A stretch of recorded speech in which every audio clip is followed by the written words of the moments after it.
Good morning guys. Kamusta kayo? Ako wala pang tulog oh. Nangitim na yung mata ko. Kasi bumiyaya ko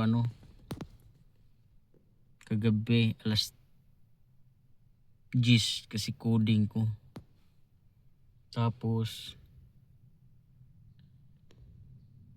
nakakuha ko ng pasahero, huminto yata ako ng alas 12 yun. Ay, alauna natulog.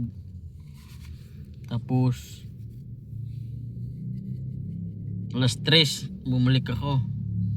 Nag-open na naman ako ng apps ko. Ayun.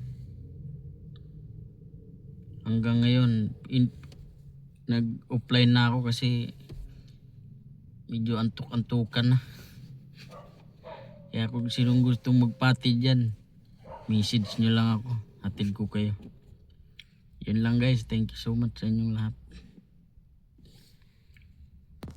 Ingat kayo palagi. Bye.